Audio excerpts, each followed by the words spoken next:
ሌላ ፓርቲ ማቋቋም አስቤው አላውቅም። ኢንፋክት ሌላ ፓርቲ ማቋቋም ይቻላል ወይ ብሎ ተጠይቄ አውቃለሁ። አይ በዚህ መልኩ ጠቅላይ ሚኒስትሩ ምክትል ፕሬዝዳንት ባሉበት ሌላ ፓርቲ ማቋቋም እድል ማለት እንደዛ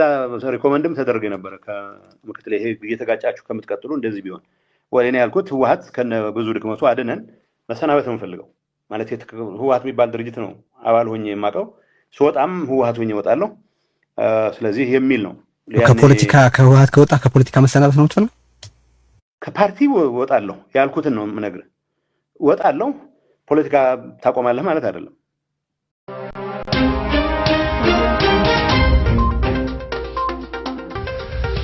ህወሓት ንጌታቸው ረዳ ንምትካእ ዘቕረቦ ሓሳብ ተነፂጉሎም ርከበ ሻዕብያን ሕወሓትን ተበቲኹም ኣይተ ጌታቸው ረዳ ኣብ ኬላ ዘጋጠሞ ነገር ተዛሪቡሎም ኣይተ ጌታቸው ረዳ ጥራይ ዝባኑ ተሪፉ ክብል ኣክቲቪስት ብርሃነ ገሊጹሎም ሓያል ተቃውሞ ሓረስቶት ወረዳ እንደርታን ሰራዊት ሻዕብያ ብበዝሒ ጦራት የራግፍ ከም ዘሎን ብዙሓት ድፍዓት ይቁዕት ከም ዘሎ ተፈሊጡሎም ሃንደበት ምቁራጽ ሓገዝ ኣሜሪካ መደባት ጥዕና ናብ ሓደጋ የእትዎም ወሎ ክብል ዳይሬክተር ውድብ ጥዕና ዓለም ዶክተር ቴድሮስ አድሓኖም ገሊጹሎም ናይ ዝብሎን ካልኦት ሓደሽትን ኣገደስትን ሓበሬታታት ሒዝናልኩም ቀሪብና ኣለና ክሳብ መወዳእታ ዜናና ድማ ላይክ ሼር ሰብስክራይብ ብምግባር ክትከታተሉ ኢና ንዕድም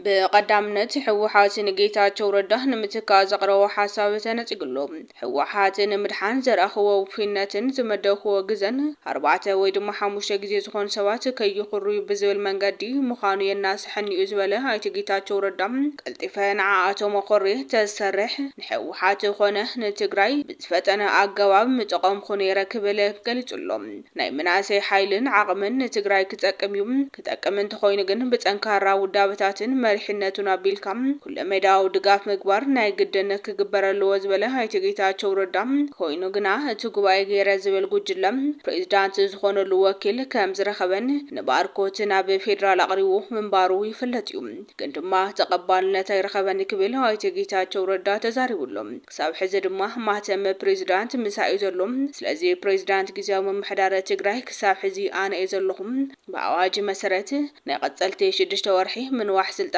ግዚያዊ ምምሕዳር ትግራይን ደባቱን ኢናም ንማያየጥ ዘለና ክብል ኣብሪሂሎም ፕሬዝዳንት ክኾን ድሌት ነበረን እኳ እንትኾነ ፕሬዝዳንት ኮይነ መገልጋለይ ግን ኣይናሳሓን ዝበለ ኣይተ ጌታቸው ረዳ ምክንያቱ እውን ጌታቸውን ጻድቃንን ክቅተሉ ዝነበሮም እዮም ኢሉ ኣብ ኣደባባይ ተዛሪቡ ብመራሕቲ መድረኽ ከይተኣረመን ሓለፈውን ብሰላም ክነብር ከም ዝኽእል ዘግብር ዲሞክራሲያዊ ልምምድ ክህሉ ገይረ ዝበለ ኣይተ ጌታቸው ረዳ እዚ በቶም ጉባኤ ጌርና ዝብሉ ህወሓት ክፍቀድ ነይሩ ዶ ይኸውን ንዝብል ህዝቢ ትግራይ ይመስክር ክብል ተሰሚዑሎም ምስ ሻዕብያን ፋኖን በመሕባር ናይ 4 ኪሎ ስልጣን ምቁጽጻር ዝብል ድኹም ስልቲ ዝሓዙ ውሕዳት ፖለቲከኛታትን ኣመራርሓ ሰራዊትን ኣለው እዮም ዝበለ ኣይተ ጌታቸው ረዳ ኣብ ግዚኡ ድማ ክቃልዑ ከም ዝኾኑ ኣፍሊጡሎም ወይ እንግዲህ እስካሁን ማቀው የተደረገ ለውጥ የለም ያው ማህተም አላስረከብኩም ስለዚህ ምናልባት የሚደረግ ለውጥም ወይ የሚደረግ ሽግግርም ካለ በይፋ እስካውቀው ድረስ የጊዜያዊ አስተዳደሩ ፕሬዝዳንት እንደሆንኩ ነው ማቀው ይሄ ጉዳይ ያነክል ብዙ ሊያጨቃጭቅ የሚገባው ሊሆን የማይገባው ጉዳይ ነው የነበረው ለማንኛውም ግን እንዳልኩ ነው እስካሁን ማህተሙ በጀና ያለው ነው ማለት ነው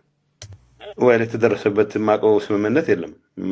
አንድ ነገር ግን 2 ዓመት ሞልቶታል ዛሬ ጊዜያዊ አስተዳደሩ እንዳለመታደል ሆኖ የተቋቋመለትን ዓላማ ፈጽሞ ወደ በምርጫ ለሚመረጥ መንግስት ማስረከብ የነበረበት ጊዜ ነው እርግጥ በተቋቋመበት ደንብ መሰረት ሌላ ተጨማሪ 6 ወር በፌደራል መንግስቱ ካቢኔ መራዘም ይኖርበታል ባለፈው ሳምንት ወደ አዲስ አበባ የመጣሁበት ምክንያት ቀጥታ ከዚህ ጋር